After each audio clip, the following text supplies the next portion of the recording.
এই যে cake packet করি, বিস্কিট প্যাকেট করি, অনেক সময় সাইডেও যা লাগে পাতা পাতা গুছাই, এত দায়িত্ব সব কিছু করা লাগে। সব ব্যাগে থেকে নেবেন না না না শুধুমাত্র আপনারটা। আচ্ছা বলতেছি কত টাকা পান? প্রায় 8,000 টাকা। হ্যাঁ 8,000। মাসিক।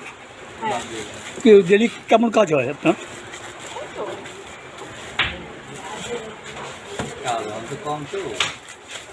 আমাদের যে ডিউটি করি সেই হিসেবে আমাকে টাকা দেয় না। ধরেন সকালের থেকে যে যে কাম করি, ঠিক আছে, যে কষ্ট হয় সেই স্যালারি আমরা পাইনি। শ্রমিক সংগঠনের তো নিয়ম আছে 8 ঘন্টা ডিউটি, হুম কিন্তু আমাদের ডিউটি আছে এভারেজ 13-14 ঘন্টা ডিউটি করি। মালিককে বললেও মালিক কোনো সমাধান দেবে না। যে বলবে হ্যাঁ তারে দেওয়া যাচ্ছে কি তোমার দেওয়ার হচ্ছে না, তুমি চলি। আমরা তো পেটের জ্বালায় কাজ করি।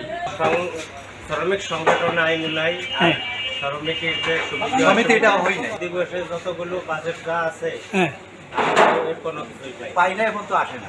আমরা বছর করে ডিউটি করি, আমাদের কোনো বানা হ্যাঁ অসুস্থ হলে কোনো ডাক্তার খরচ নাই। ডিউটি করলে পয়সা আছে, ডিউটি না করতে করলে পয়সা নেই। মালিকই বললেও এই গোপালগঞ্জে কোনো নিয়ম নাই, কোনো বোনাস টানাস দেয় না, কোনো ডাক্তার খরচও দেয় না কেউ অসুস্থ হলে। আমাদের দাবি, আমরা বছর করে কাজ করি, আমাকে দেওয়া হচ্ছে যে 4 ভাগের 1 ভাগ বোনাস দিলেও আমরা খুশি। আমাকে মোটেও দেয়। চায়না রুটি উঠছে এখান থেকে, যে পাতায় উঠছে, হ্যাঁ এই আমাদের কাম। হ্যাঁ। বিস্কিট, হ্যাঁ কেক, সব কিছুর কাম আমাদের এটা। হ্যাঁ, এর থেকে আমার সংসার চলে। তাই এখানে কাজ করতেছে 1 বছর। এর আগে দুবাই থাকতাম। কেক, বিস্কুট, রোল, টোস্ট, জন্মদিনে কেক, রুটি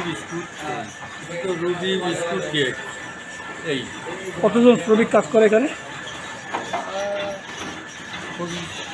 সব কাজ করতে হবে।